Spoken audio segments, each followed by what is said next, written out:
역대하 16장 7절부터 12절까지의 말씀입니다. 구약성경 675쪽입니다. 제가 봉독해 드리겠습니다. 7절부터 12절. 그때 선견자 하나니가 유다왕 아사에게 나와서 그에게 이르되 왕이 아람 왕을 의지하고 왕의 하나님 여호와를 의지하지 아니하였으므로 아람 왕의 군대가 왕의 손에서 벗어났나이다. 구스 사람과 룹 사람의 군대가 크지 아니하며 말과 병거가 심히 많지 아니하더이까. 그러나 왕이 여호와를 의지하였으므로 여호와께서 왕의 손에 넘기셨나이다. 여호와의 눈은 온 땅을 두루 감찰하사 전심으로 자기에게 향하는 자들을 위하여 능력을 베푸시나니 이 일은 왕이 망령 때에 행하였은즉 이후부터는 왕에게 전쟁이 있으리이다 하며 아사가 노하여 선견자를 옥에 가두었으니 이는 그의 말에 크게 노하였음이며 그때 아사가 또 백성 중에서 몇 사람을 학대하였더라. 아사의 처음부터 끝까지의 행적은 유다와 이스라엘 11개에 기록되니라. 아사가 왕이 된 지 39년에 그의 발이 병들어 매우 위독했으나 병이 있을 때에 그가 여호와께 구하지 아니하고 의원들에게 구하였더라. 아멘. 오늘 이 거룩한 주일날 예배하는 모든 분들 위해 주의 크신 은총이 함께 하시기를 간절히 축원합니다. 날씨는 무덥지만 또 무더운 가운데 하나님이 또 우리에게 주시는 은혜들이 있어요. 여러분들이 무덥고 힘든 그 날씨 가운데서도 하나님이 여러분들 가운데 말씀하시는 또한 주시는 그 은혜들을 자꾸 발견할 수 있게 되기를 바랍니다. 보물 찾으면 신나잖아요. 그러니까 우리의 삶에도 그런 보화 보물들을 발견하면 아무 날씨는 뭐 상관없어요. 하나님 주시는 그 보석과 보화들이 우리에게 발견되면 그 기쁨을 감출 수 없습니다. 저는 이 무더운 날씨 가운데도 그런 기쁨과 그런 감사와 그런 은혜가 저와 여러분들 가운데 넘치기를 간절히 축원합니다. D.L. 무디 잘 아시죠? 워낙 세계적인 복음 전도자이시죠. 19세기 세계를 휩쓸 정도로 하나님이 아주 크고 귀하게 사용하신 그런 분이세요. 근데 이 무디 목사님을 아주 가까이에서 봤던 분이 누구냐면 R.A. 토레이라고 하는 목사님이세요. 나이는 한 20살 정도 차이가 나요. 그러니까 토레이 목사님이 더 어리죠, 젊죠. 그러나 후에 이 무디 목사님과 같이 동역하기도 했고, 이후에 이제 무디 성경학교가 세워지게 되는데 그 무디 성경학교의 초대 교장이 된 분이 이 토레이 목사님이기도 합니다. 성령에 대해서 아주 잘 가르치고 그 운동을 세계적으로 좀 이렇게 했던 분이기도 하세요. 근데 이 토레이 목사님이 무디 목사님을 아주 가까이에서 뵀잖아요. 근데 이 무디 목사님을 하나님께서 그렇게 아주 크고 아주 강력하게 귀하게 사용하신 이유에 대해서 이 토레이 목사님이 한 7가지, 무디 목사님이 이렇기 때문에 하나님이 아주 크고 귀하게 사용하셨다고 얘기하는 내용들이 있어요. 한번 좀 볼까요? 우리 한번 첫 번째 같이 한번 읽어볼까요? 시작. 절대 순종의 사람. 무디 목사님은 하나님 말씀이라면 그냥 절대 순종했다는 거죠. 두 번째는 기도의 사람. 기도 많이 하셨거든요. 세 번째는 깊이 있고 실제적인 성경 연구가 하나님의 말씀을 아주 깊이 있게 읽고 삶에 아주 적용했던 그런 분이세요. 네 번째는 겸손한 사람. 하나님 귀하게 쓰는 사람들의 특징들이거든요. 다섯 번째는 돈에 욕심이 없는 사람. 여섯 번째는 잃어버린 자를 구원하는 열정의 사람. 마지막 7번째, 위로부터 능력을 넘치게 받은 사람이라는 거예요. 아마 그랬기 때문에 하나님께서는 이 무디 목사님을 아주 크고 강력하게 사용하셨다. 이 토레이 목사님이 그렇게 이야기하고 있어요. 저는 이와 같은 사람들이 이 시대에도 일어나기를 바랍니다. 저 멀리서 일어나야 될까요? 여기서 일어나야 될까요? 여기서 일어나야 되죠. 여기서 일어나야 됩니다. 바라기는 신장의 교회 모든 분들이 무디 목사님처럼 하나님께서 크고 강력하게 사용하시는 그런 귀한 인물들이 다 되시기를 바랍니다. 옆분들하고 한번 축복해 드릴까요? 무디 목사님보다 더 크게 사용되세요. 진짜 말만 하지 마시고 믿으셔야 됩니다. 하나님 그런 은혜를 허락하실 줄 믿습니다. 네. 하나님께서 크고 강력하게 사용하시는 인물들이 일어나면 이 지역과 도시가 달라질 겁니다. 하나님은 개인적인 변화에만 머물러 두게 만드시지 않으세요. 하나님은 반드시 사람을 변화시켜서 공동체를 새롭게 하시고 지역과 도시를 변화시키세요. 나라를 변화시키세요. 국가를 변화시키세요.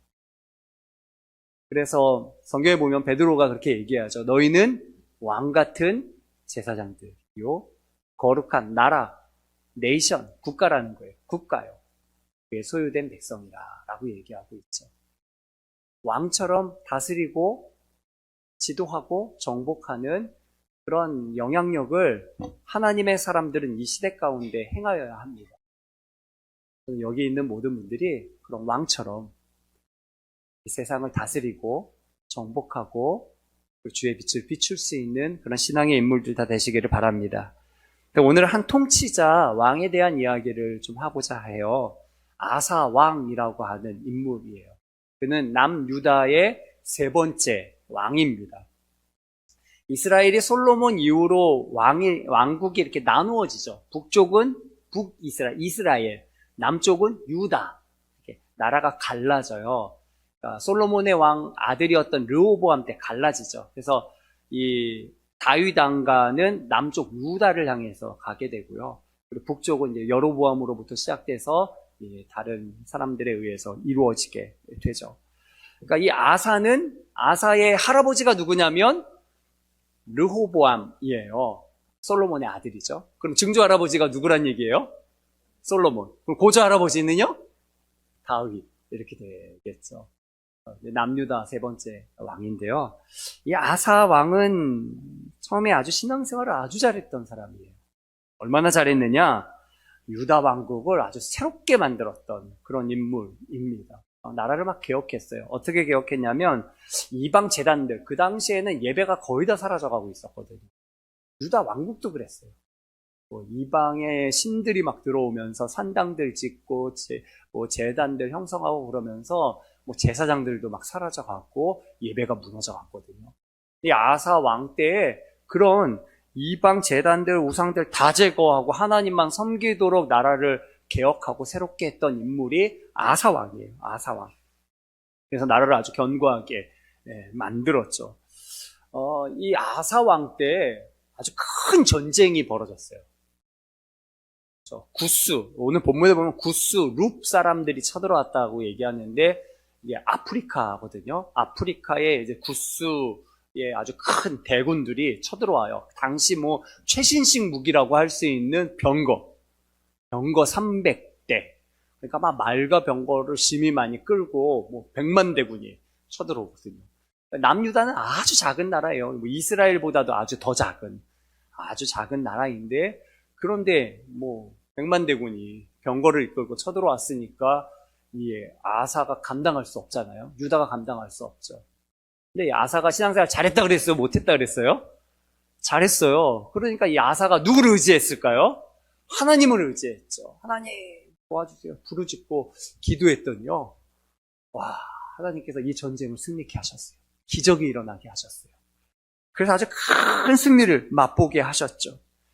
이 아사 왕은요, 이 큰 승리를 맛본 것에 그치지 않고, 당시 크고 작은, 소요가 많았어요. 신앙생활 제대로 못하니까, 예배가 무너져 있으니까, 삶에 막 혼돈한 거, 요란한 것들이 많았거든요. 근데 그런 상황에서, 선지자 오댓의 아들이라고 하는 아사랴에게 임한 하나님의 말씀을 이 아사가 듣게 돼요. 하나님의 말씀을 전해 듣고는 아주 마음을 강하게 하고 그 말씀대로 그대로 온 백성으로 하여금 다 가져간 것 다 버려라. 아주 단호하게 다 버려라. 그리고 오직 하나님께 예배하도록 새롭게 해요. 그래서 다 모이라 그래요. 예루살렘에 다 모여라. 다 모여서 여호와의 제단을 다시 재건하고 마음과 목숨을 다해 하나님을 찾아라. 마음과 목숨을 다해 하나님을 찾아라. 하나님을 찾기로 결단하는 언약을 다시 맺습니다. 아사 왕 때 그렇게 해요. 아주 단단히 언약을 맺게 하죠. 만약 하나님을 찾지 않는 사람은 누구를 망령하고 죽는 게 마땅하다 할 정도로 아주 단단하게 나라를 새롭게 합니다. 그러니까 진짜 하나님을 잘 섬기게 했던 인물이 아사예요. 그래서 어떤 일도 일어나냐면 아사의 이제 어머니, 어느 때는 어머니라고 얘기하기도 하고 할머니라고도 얘기하는데 이게 역사적으로는 이게 정확하게 이렇게 구분되어 있지는 않아요. 그 어머니인 이 마아가가 그만 아세라 목상, 우상 목상, 나무 목상을 하나 만들거든요. 그랬더니 이 아사가 어떻게 하냐면 그 목상을 부시고 그것을 불태워 버리거든요. 그 어머니잖아요. 왕의 어머니잖아요. 태우죠, 태우. 왕의 어머니 그 태우의 자리를 폐하여 버립니다. 폐위시켜 버려요. 그만큼 아사는 누구에게 집중되어 있는 인물이에요? 하나님께 집중되어 있는 인물이고요. 하나님의 기적과 큰 승리를 맛보고 도우심을 맛봤던 인물이 이 아사입니다. 그래서 아사의 삶에 하나님이 평화를 주세요. 태평하게 하세요. 그래서 아사가 다스린 지 한 35년 동안에는요, 평화로워요. 그래서 성경의 역대하 15장 18절, 19절 보면 이 18절에 이제 아사가 이런 걸 하거든요. 아버지와 아들이 구별한 물건을 성전에 이렇게 봉헌을 해요. 금은 그릇들을 봉헌했더니 19절 말씀 같이 한번 읽어볼까요? 시작. 이때부터 아사왕 제35년까지 다시는 전쟁이 없으니라. 다시는 전쟁이 없으리라만 딱 기록되면 진짜 좋은데 그 앞에 뭐가 기록되어져 있어요? 아사왕 35년까지. 35년 이후에는 전쟁이 있다는 거예요? 없다는 거예요? 전쟁이 다시 생겨요. 왜냐하면 그때까지 아사가 신앙생활 잘했는데 그 뒤로 좀 변질되어 가거든요. 그래서 제가 오늘 왜 아사를 다루냐면 정말 큰 은혜도 맛보고 기적도 맛보고 정말 개혁도 했고 그랬던 인물이 뒤에는 좀 변질되어 있는 안타까움을 가지고 있어요. 그래서 오늘 제목을 기억상실 아사 왕이라고 좀 정했어요. 사실 아사는 전쟁이 없는 시대를 살아가고 있었습니다. 아마 그래서 더 해이해졌는지도 모르겠어요. 하나님이 주시는 축복을 다 누리니까 그러니까 좀 평화했겠죠. 그러다 보니까 세상 흘러가는 대로 흘러가는 인생이 되어버렸다는 거. 이게 아주 무서운 거거든요. 35년까지 평화로웠던 때 전쟁이 다시 일어나요. 아마 이 전쟁은 하나님이 허용하셨을지 모르겠어요. 너 좀 정신 좀 다시 차려라. 큰 전쟁은 아니었어요. 뭐냐면 북이스라엘이 좀 남쪽으로 좀 내려오는 듯한 라마라고 하는 성을 건축하면서 유다로 넘어가지 못하게끔 이렇게 좀 고립시켰어요. 북이스라엘이. 그랬더니 아사가 불안한 거예요. 이게 고립이 되니까.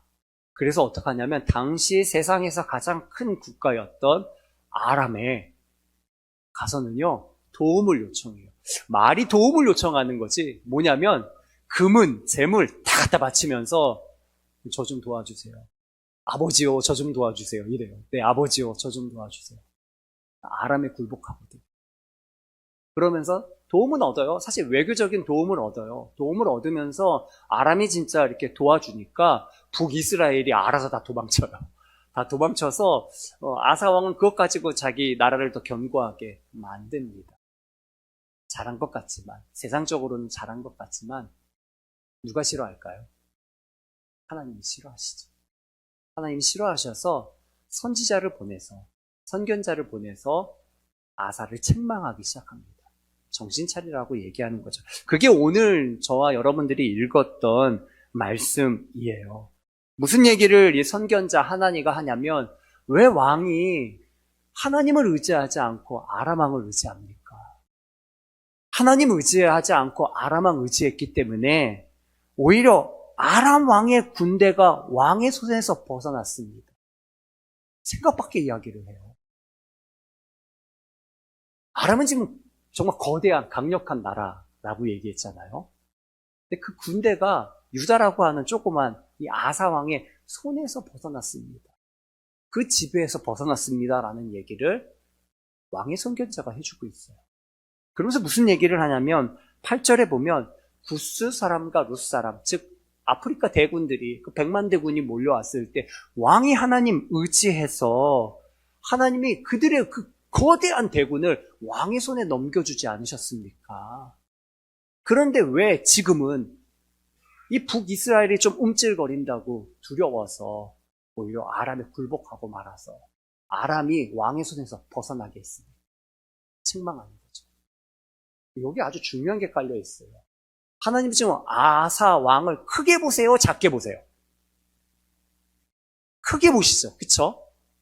누구를 지배할, 누구를 다스릴 사람으로 보시는 거예요? 세상을 다스릴 사람으로 보는 거죠. 유다만이 아니라 거대한 아람도 왕의 손 안에 있었는데 오히려 왕이 스스로 굴복해 가면서 세상이 왕의 손에서 벗어났습니다. 라고 지금 얘기하고 있는 거예요. 안타깝다고. 왕 정신 차리라고 얘기해요. 이거를 아사왕이 좋게 들었을까요? 안 좋게 들었을까요? 안 좋게 들었어요. 기분 나빴어요. 기분 나빠서 어떻게 했냐면 이 선견자 하나니를 옥에 가둬버렸어요. 그것도 분이 안 풀려서 어떻게 하냐면 화풀이를 엉뚱한 데 해요. 그래서 성경은 뭐라고 얘기하냐면 또 백성 중에 몇 사람을 학대했다.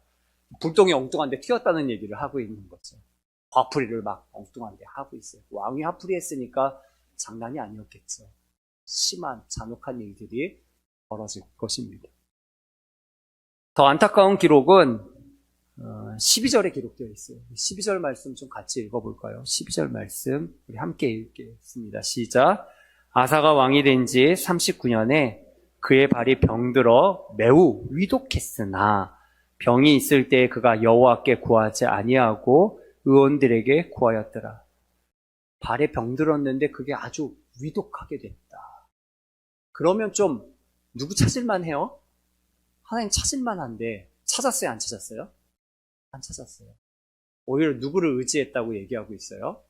의원들, 병원들 의지했다고 그렇게 얘기하고 있죠. 아사가 하나님에 대해 다 잃어버린 건가요? 기억상실에도 걸린 건가요? 그렇죠? 왜 끝까지 하나님의 도움을 구하지 않는 것이죠?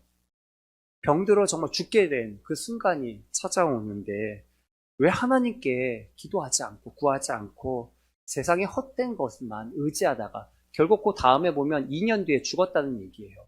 2년 뒤에 죽었다라는 기록이 기록되어져 있어요. 하나님의 그 놀라운 기적, 그 승리, 그것을 맛본 아사 왕인데도 그 과거의 일로 끝나버린 거죠. 지금은 하나님에 대해 상실된 채 있는 것입니다. 저는 이것이 현대교회에 상당히 만연되어 있는 모습이 아닌가 하는 생각을 해요. 감당하기 어려운 문제들을 만나거나 정말 힘겨운 그런 상황들, 질병들 이런 것을 만날 때 우리는 기도할게요 라는 말을 잘해요. 그렇죠? 기도할게요. 근데 말만 할 뿐 그 다음은 너무나 손쉽게 세상의 도움을 의지하게끔 권고하거나 그런 방법을 취하죠. 마치 아사왕과 같습니다. 아사왕과 같아요. 진짜 믿는 기도를 하나요? 진짜 믿는 기도?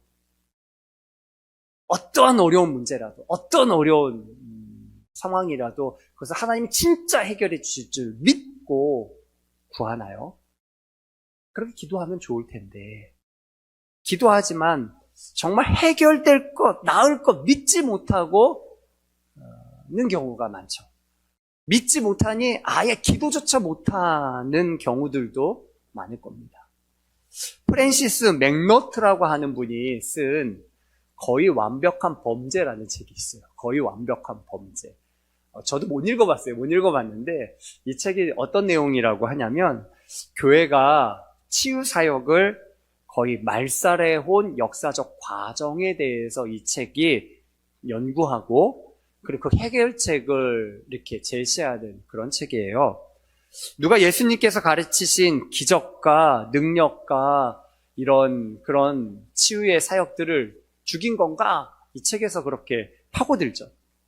거기에는 이제 무슨 얘기를 하냐면 초대 교부들 그 이후 기독교를 좀 정화시키겠다고 스스로 그렇게 생각하는 사람들에 의해서 이런 일들이 벌어졌다고 얘기를 해요.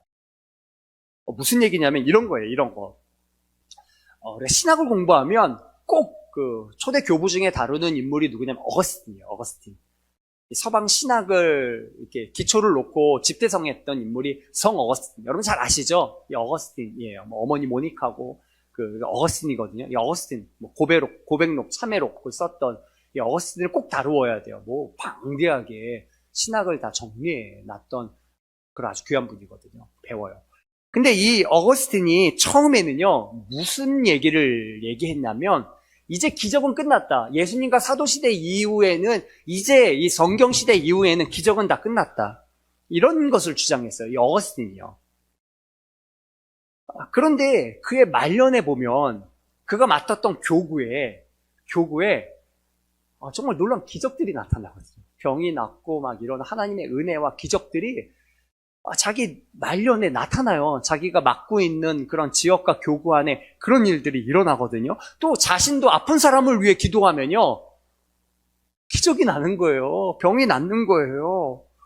그래서요, 이 어거스틴이 그의 마지막에 쓴 아주 정말 엄청난 책이 있거든요. 하나님의 도성이라고 하는 어거스틴의 대표적이라고도 할 수 있어요. 이 하나님의 도성이라는 책에서는요, 이 치료의 기적, 이 하나님의 은혜는요, 여전히 지속되고 있다고 기록하고 있어요. 지속되고 있다.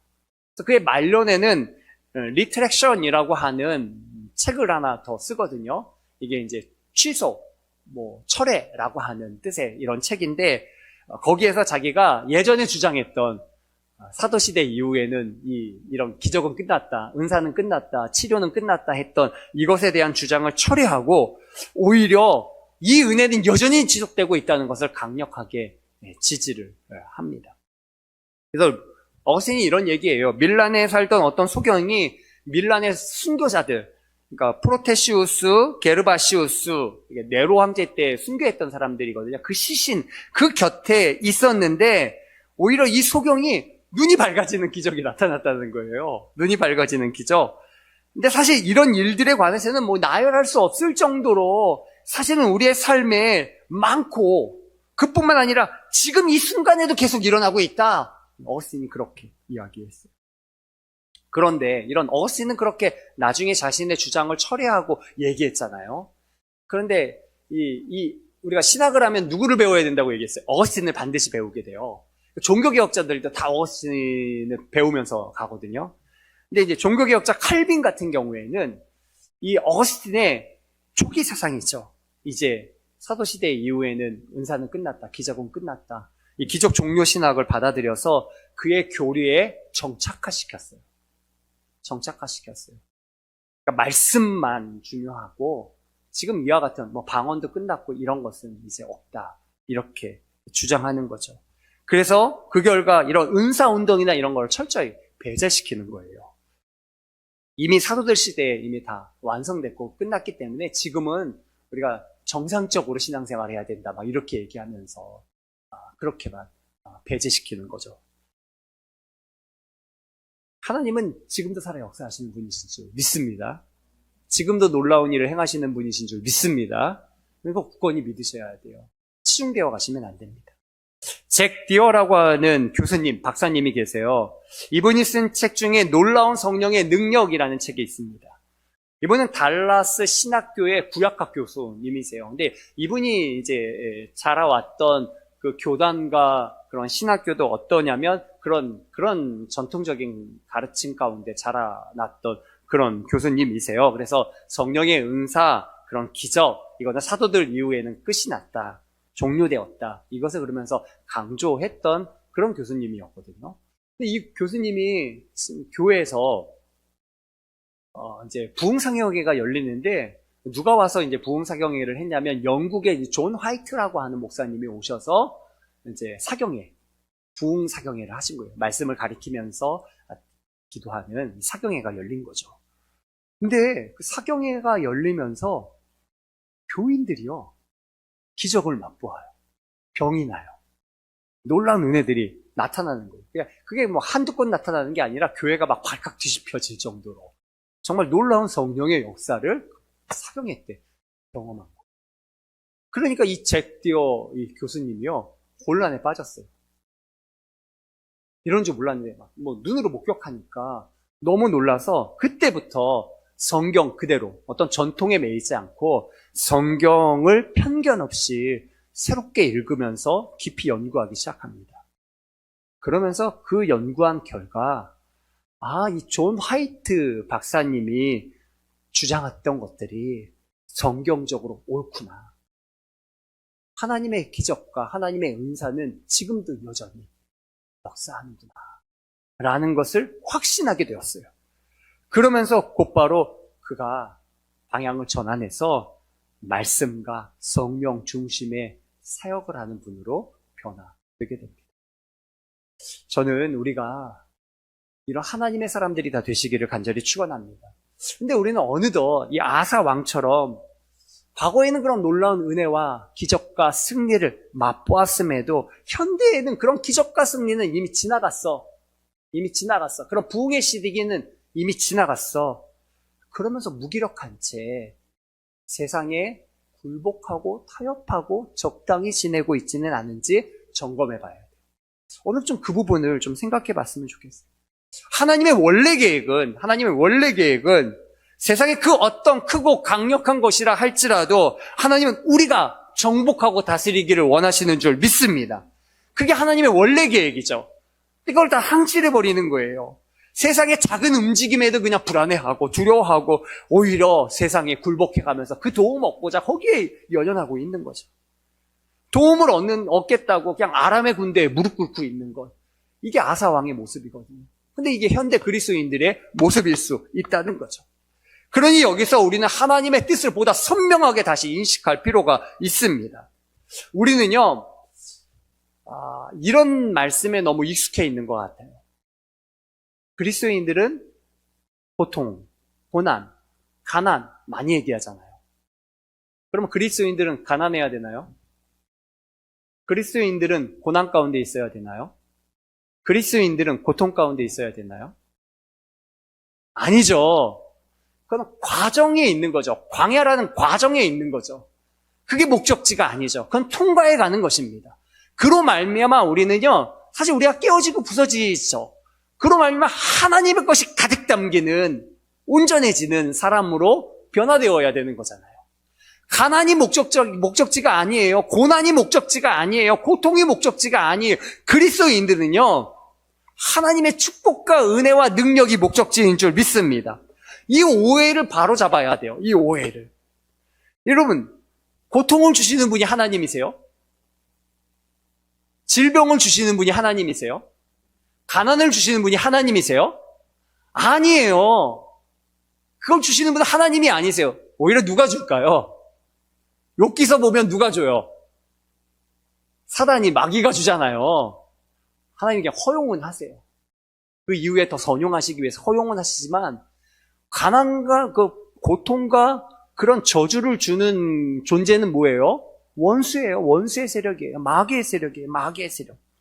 근데 의외로 많은 신자들이, 하나님을 믿는 사람들이 이런 아픔도 고통도 이거 누가 준다고 생각을 해요? 하나님 주세요? 하나님은 안 주세요. 하나님은 회전하는 그림자도 없으세요. 결국 그걸 주고자 하시는 분이 아니세요. 여러분 이거 기억하고 계셔야 돼요. 주님은요, 좋은 것 주시는 분이신 줄 믿습니다. 마태복음 7장 11절에 보면 예수님이 이런 말씀을 하시죠. 너희가 악한 자라도 좋은 것으로 자식에게 줄 알거든 하물며 하늘에 계신 너희 아버지께서 구하는 자에게 좋은 것 주시지 않겠느냐. 하나님 좋은 것 주시는 분이신 줄 믿습니다. 귀한 것 주시는 분이시죠. 또 당신의 사랑하는 아들, 자기 전부를 주시는 분 아닙니까? 그런 말미암아 우리가 세상이 줄 수 없는 놀라운 평화와 기쁨과 능력과 기적을 주시는 분 아니신가요? 그 하나님을 굳건히 붙들게 되기를 간절히 축원합니다. 또 오해를 좀 바로 잡을 것들이 있어요. 주님 십자가에서 우리를 위해 피 흘리셨죠. 대속하셨죠. 구속하셨죠. 그것은 우리의 죄사함. 그렇죠? 죄사함. 그러면 그것은 우리의 영혼의 문제만 해결하신 건가요? 아니죠. 우리의 몸의 모든 것들도 구속하셨어요. 구속하셨어요. 이사야 53장 5절의 말씀에 보면 그가 찔림은, 우리 같이 읽어볼까요? 시작. 그가 찔림은 우리의 허물 때문이요 그가 상함은 우리의 죄악 때문이라. 그가 징계를 받음으로 우리는 평화를 누리고 그가 채찍에 맞음으로 우리는 나음을 받았도다. 아멘. 나음을 받았도다. 주님이 채찍에 맞으십니다. 주님 때문에, 예수님 때문에 우리는 병들어 있을 이유가 없어요. 주님으로 말미암아 이 나음을 선포하시기를 바랍니다. 선포하세요. 믿으세요. 받으세요.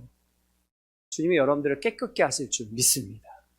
이 은혜를 믿고 받으시기를 바랍니다. 또 하나는 예수님이 그러면 어떤 사람은 낫게 하시고 어떤 사람은 안 낫게 하시나요? 성경 한 군데 더 찾아볼까요? 마태복음 14장 35절에서 36절. 이 말씀도 우리 같이 한번 읽어볼까요? 시작. 그곳 사람들이 예수이신 줄을 알고 그 근방에 두루 통제하여 모든 병든 자를 예수께 데리고 와서 다만 예수의 옷자락에라도 손을 대게 하시기를 간구하니 손을 대는 자는 다 나음을 얻으니라. 아멘. 낫는데 어떤 사람만 낫나요? 다 나음을 얻어요. 예수님께 오면요, 주님은 다 고쳐주세요. 아멘. 다 고쳐주세요. 주님의 치유와 회복은요, 능치 못하심이 없어요. 다 고쳐주시는 줄 믿습니다. 근데 여기서 우리가 좀 한 가지 또 하나 점검해야 될 부분이 있어요. 뭐냐면 우리가 치유와 회복을 생각할 때, 하나님 우리의 삶을 회복하신다고 생각할 때 그 치유가 즉각적인 것만 우리가 치료라고 생각하기가 쉬워요. 그렇지 않고요. 즉각적인 치유도 있지만 점진적으로 서서히 낫는 회복과 치료도 있어요. 서서히 낫는. 요한복음 4장에 보면 예수님이 가나에 있을 때 한 왕의 신하가 찾아와요. 자기 아들이 병들어 죽겠으니 낫게 해달라고 간청하죠. 제발 와서 고쳐달라고 부탁을 해요. 그때 예수님이 뭐라고 얘기하냐면 네 아들이 나았다, 살았다, 그냥 그렇게 얘기해요. 그리고 그 왕의 신하는 그 얘기를 믿고 가나에서 가버나움으로 내려갑니다. 말씀만 믿고 내려가는 거예요. 근데 내려가는 도중에 누구를 만나냐면 자기 집 하인들을 만나요. 근데 그 하인들이 뭐라고 얘기하냐면 나았다는 거예요. 주인의 아들이 나았다는 거죠. 살았다는 거예요. 그래서 이 왕의 신하가 물어요. 그럼 언제 낫기 시작했냐? 언제 낫기 시작했냐? 그랬더니 어제 7시부터 열이 내리기 시작했습니다. 어제 7시부터 열이 내리기 시작했습니다. 그때가 언제예요? 예수님이 나았다 말씀하신 시간이거든요. 그때부터 열이 떨어지기 시작했다. 점진적으로 낫기 시작했다는 얘기를 하고 있는 거죠. 아직 왕의 신하는 낫는 걸 보지 못했죠. 그러나 그때부터 서서히 열이 떨어지기 시작하는 거예요. 왕의 신하가 알기까지는 시간이 더 걸렸죠. 또 다른 데 보면 누가복음 17장에 보면 예수님이 10명의 문둥병자를 고치는 사건이 나와요. 그들에게 너 이제 나았다. 내 몸을 제사장에게 보여라. 이렇게 얘기해요. 근데 진짜 나은 건 아니거든요. 나았다고 말씀하신 거지. 그래서 그들이 제사장에게 보이러 길을 가다가 도중에 자신들이 나은 걸 알게 돼요. 성경 한번 찾아볼까요? 누가복음 17장 14절 말씀입니다. 우리 같이 한번 읽어보겠습니다. 시작. 보시고 이르시되 가서 제사장들에게 너희 몸을 보이라 하셨더니 그들이 가다가 깨끗함을 받은지라. 가다가 깨끗함을 받았다는 거예요. 가다가 깨끗함. 말씀을 들을 때 즉시 나은 것은 아니고 점진적으로 낫기 시작하다는 거죠. 그리고 가다가 나은 것을 깨닫게 되었다는 거예요. 여러분 이걸 기억하셔야 돼요. 주님은요 우리에게 좋은 것 주시는 분이세요. 즉각적으로 나타나지 않는다 할지라도요 주님은 완성하세요. 아멘. 다 낫게 하세요. 다 좋게 하세요. 온전케 하세요. 그러니 우리가 주님이 말씀하실 때 믿으셔야 돼요. 받으셔야 돼요. 내 믿음과 화합하셔야 되는 거죠. 근데 우리는요 즉각적인 반응만 믿으려고 해요. 눈에 보이는 것만 믿으려고 하는 거죠. 그러다 보니까요 보이지 않는 것을 끝까지 믿지를 못하는 경우들이 많은 거죠. 그래서 불안해하고 두려워하고 걱정하고 염려하는 것이죠. 예수님 도마에게 그런 얘기를 하시잖아요. 도마는 주님 못 봤으니까 못 믿겠다고 하면서 나는 봐야 믿겠다. 옆구리에 손자국에 다 이렇게 만져보고 그래야 믿겠다. 이렇게 얘기할 때 예수님 뭐라고 얘기하시냐요. 넌 나 본고로 믿느냐? 나중에 나타나서 넌 나 본고로 믿느냐? 보지 않고 믿는 자가 더 복되다. 말씀하시는 거죠.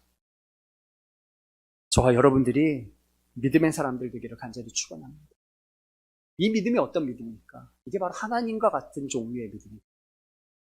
이런 믿음이 있는 사람이 왕 같은 사람이 됩니다.